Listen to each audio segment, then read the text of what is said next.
November is American Diabetes Month, so this month's theme is a healthy diabetic holiday. Our topic this week is a carb-counting refresh and a meal solution. Let's do this. I'm Dani Lebovitz, a registered dietitian, nutritionist, and fitness enthusiast who loves to eat. Welcome to Dani's Delicious Dish, where we get serious about food, fitness, and living better. Food brings people together, it nourishes our bodies, and influences how we learn, grow, and heal. We're going to take you from the classroom, to the gym, to the market, to the kitchen.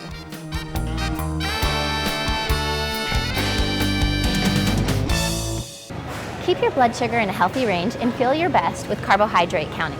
All foods that break down into sugar in the body contain carbohydrate, and the amount you need at each meal depends on you, on your age, your gender, your activity level. But in general, most people need about 4 to 6 carbohydrate servings per meal, which is about 60 to 90 grams. Each carbohydrate serving is 15 grams. Some examples of one carb choice, or 15 grams, are 1 slice of bread, or 1/3 a cup of cooked rice or pasta, 1 cup of milk, or 6 ounces of flavored yogurt, 1 small piece of fruit, or 2 tablespoons of dried fruit, 1/2 cup of potatoes, sweet potato, peas, or corn, or 1 cup of winter squash, and 15 potato chips, or 1/2 cup of regular ice cream. Today we're going to make a diabetic-friendly meal in the commissary to taste test and show you just how easy carb counting can be. Instead of preparing one of my own recipes, today I'm going to make a healthy meal solution that is available on the last page of the commissary sales flyer for authorized patrons. For those that can't access the sales flyer, healthy meal solutions are available to the public on the Healthy Living section under the Healthy Eats at commissaries.com. These meal solutions are called Thinking Outside the Box and are developed by the DeCA dietitian to feature meals that are currently on promotion. So they're budget and waistline friendly. Today we're going to make sweet potato apple pork chops. So the first thing we want to do is set our skillet to medium-high heat and add about 1.5 cups of 100% apple juice. Then we're going to take our pork chops and we are going to line them in the pan. We need about 4 4-ounce pork chops. And just lay them right in that apple juice so they will be nice and juicy. We're going to set our timer for 10 minutes and then we're going to flip them over. Now we're going to cut up our 3 apples and 2 sweet potatoes, and I'm going to just cover those pork chops nicely so that they can cook. Okay, so core your apples. I've already cleaned them today, so I just need to core them and dice them up. You can pick whatever apples you like, and apples are in season right now.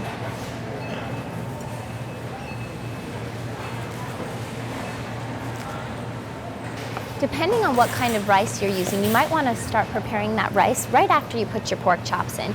I'm using an instant rice today, an instant brown rice, so it's really fast, so I didn't need to get it started. But if you're using a regular rice, which usually takes about 20 to 30 minutes to cook, then you might want to start that before you start chopping.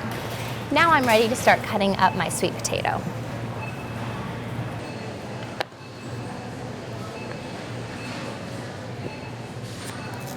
Now you're more than welcome to peel the apples and the sweet potato, but I like the flavor, texture, and all the fiber keeping them whole provides.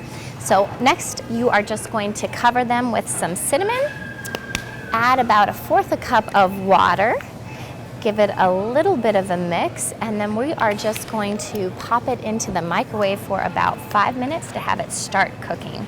And then we are going to check on the pork chops, and it's just about time to flip them.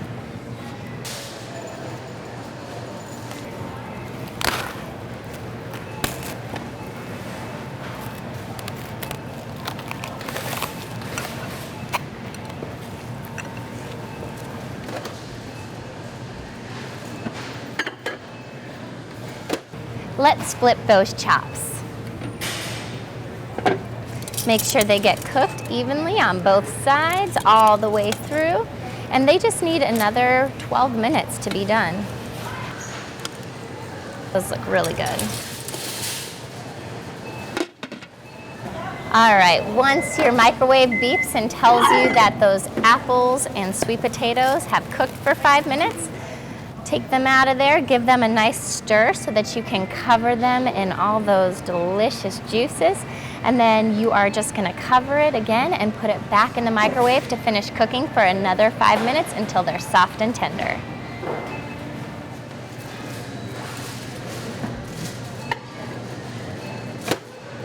Well, I think everything is all done, so it's time to plate. Let's grab that pork chop. Ooh, that looks so good.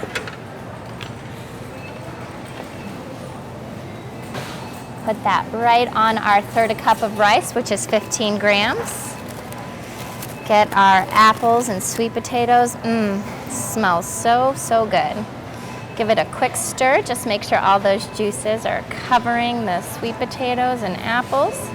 Then I'm gonna take a cup of apple sweet potato mixture.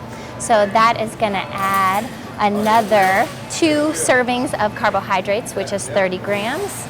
So got another little bit there. I am going to cover it with some fresh pepper, a little bit of cinnamon, sprinkle the cinnamon on there, great.